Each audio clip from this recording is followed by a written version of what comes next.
Hello friends, myself Joshi sir. Today we are going to discuss the packing efficiency from the chapter solid state. See, basically आपण असं पण म्हणू शकतो की suppose एका रूममध्ये एक टेबल आहे, तो टेबल त्या रूमची किती जागा ऑक्युपाय करतोय आणि त्या रूममध्ये किती जागा शिल्लक राहते.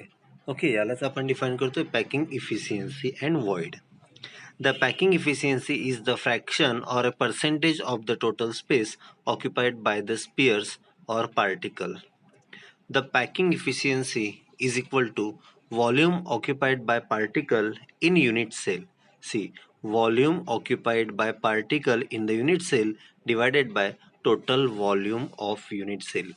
म्हणजे त्या युनिट सेलचं पूर्ण व्हॉल्यूम किती आहे आणि त्यातला तो पार्टिकल किती व्हॉल्यूम ऑक्युपाय करतोय याचं जेव्हा आपण रेशिओ घेतोय that is called as packing efficiency आणि 100ने मल्टिप्लाय केलं तर आपल्याला पर्सेंटेज ऑफ पॅकिंग इफिशियन्सी मिळणार. See, the packing efficiency of metal crystal in a simple cubic lattice that is SCC it is obtain by following ways. हे आपण खालच्या वेजने find out करू शकतोय. सगळ्यात पहिले आपल्याला काय करावं लागणार, रेडियस डिफाईन करावी लागणार. We know A is equal to 2r म्हणजे 2 रेडियस इज इक्वल टू एक एज आपल्याला मिळणार. Volume of the unit cell or particle that is V is equal to A cube. Volume of sphere it is fixed 4 by 3 pi r cube. त्यानंतर number of atom in a crystal जर SCC असेल तर 1, BCC असेल तर 2, FCC असेल तर 4. त्यानंतर packing इफिशियन्सीचा formula आपल्याला माहिती आहे, the volume occupied by particle divided by volume of unit cell into 100. आणि जर त्या 100 okay into 100 and void is the 100 minus percentage of packing efficiency. या 6 स्टेप्सनी आपण सिंपल, बॉडी आणि फेस यामधलं पॅकिंग आपण आयडेंटिफाय करू शकतोय. ओके, मग त्यातला फर्स्ट अस्पेक्ट आपण आता डिस्कस करतोय that is packing efficiency in SCC. मी आता इथे ऍक्च्युअली 4 कॉलम केले, प्रॉपर्टी, SCC, BCC, FCC. हे चारही एकदाच एक्सप्लेन करता येणार नाही म्हणून आपण 1 by 1 एक्सप्लेन करतोय. तर first packing efficiency in SCC. बघा, simple aspect, property, structure draw केलंय. Second, edge. बघा, 2 स्पियर्स कनेक्ट केले आणि दोघांची रेडियस कनेक्ट केली तर आपल्याला एक एज मिळणार. Okay, so A is equal to 2r, r is equal to A divided by 2. Second, volume of unit cell. आपल्याला माहिती आहे, we know what is the formula for unit cell, V is equal to A cube आणि A किती आहे 2r, त्यामुळे volume किती येणार 8r cube. Okay, volume of sphere, what is volume of sphere, it is 4 by 3 pi r cube आणि number of पार्टिकल्सने त्याला multiply करायचं because the volume of sphere the number of particles present in particular volume हे आपण calculate करतोय. So 4 by 3 pi r cube into 1. Then, according to formula, the packing efficiency is equal to volume of sphere divided by volume of unit cell into 100.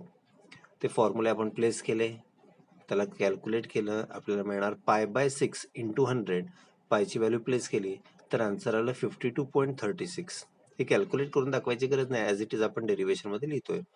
त्यानंतर void is equal to 100 minus packing efficiency, 100 minus 52.36 तर आपल्याला काय मिळणार 47.64%.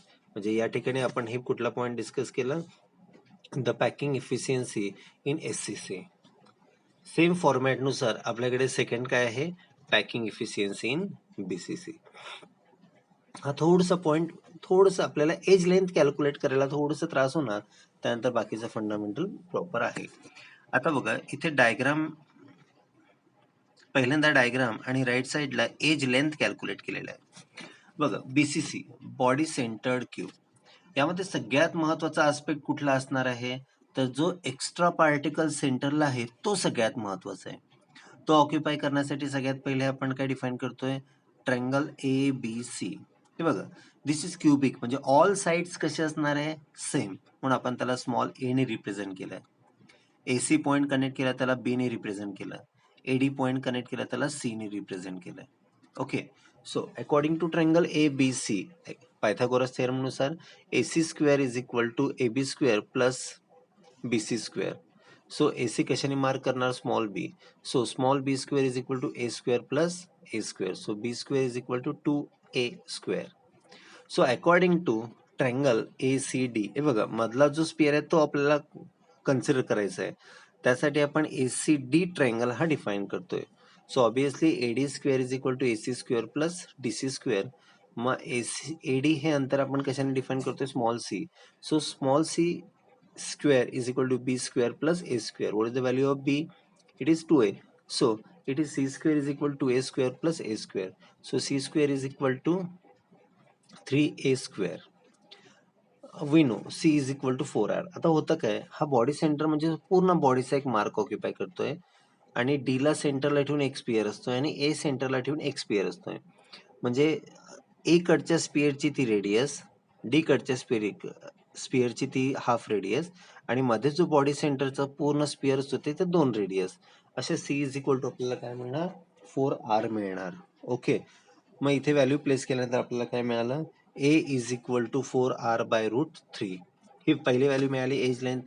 नाव आता आपल्या point नुसार आपण जाऊया. पहिल्यांदा आपण एज फाइंड आउट करणार, त्यानंतर volume according to unit cell, volume according to sphere, त्यांचा रेशो घेऊन मग आपण पॅकिंग इफिशियन्सी.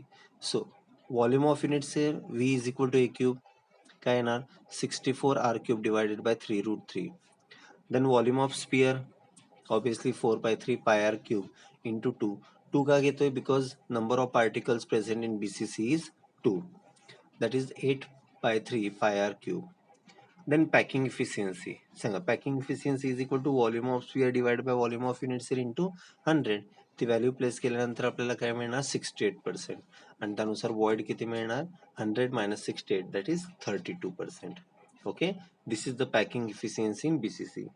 जेव्हा आपण लिहितो नोटबुकमध्ये पहिले प्रॉपर्टी, त्याच्या बाजूला SCC, त्याच्या बाजूला BCC आणि त्याच्या बाजूला FCC, असं करून तुम्ही कम्पॅरेटिव्हली इझिली ते पॉईंट लक्षात ठेवू शकता. बघा आता मी तुम्हाला सांगितलं होतं की एक्झॅक्टली स्पियर कशी डिफाईन होते.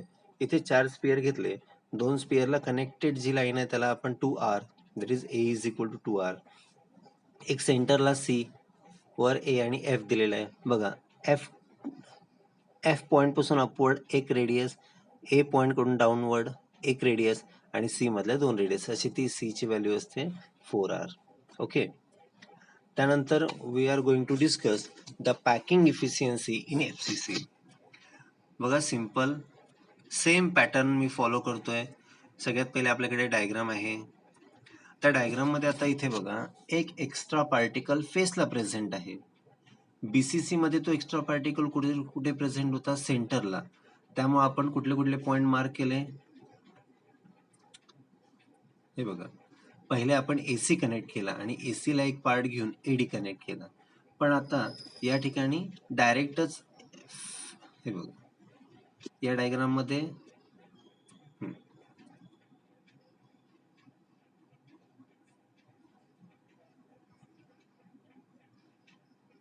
ओके, या डायग्राम मध्ये बघा फेसला एक एक्स्ट्रा पार्टिकल असल्यामुळे सरळ सरळ ABC ट्रायंगल आपण डिफाईन करू शकतो.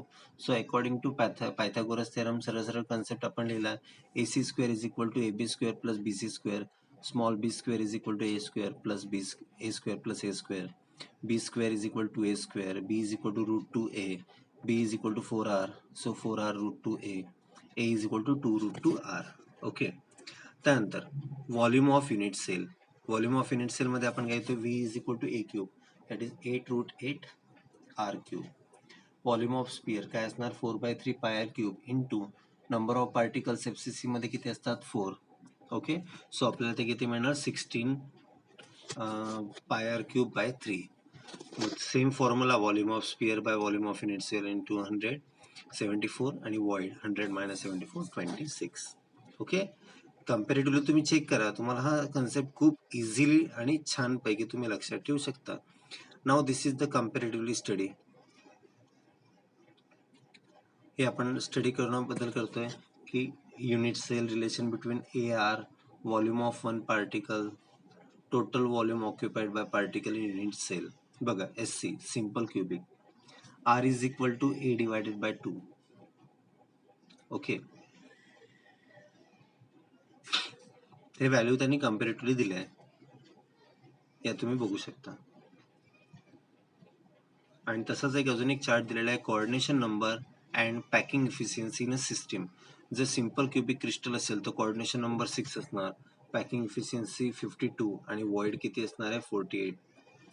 बीसीसी मध्ये कोऑर्डिनेशन नंबर 8, पॅकिंग इफिशियन्सी 68 तर वॉइड 32.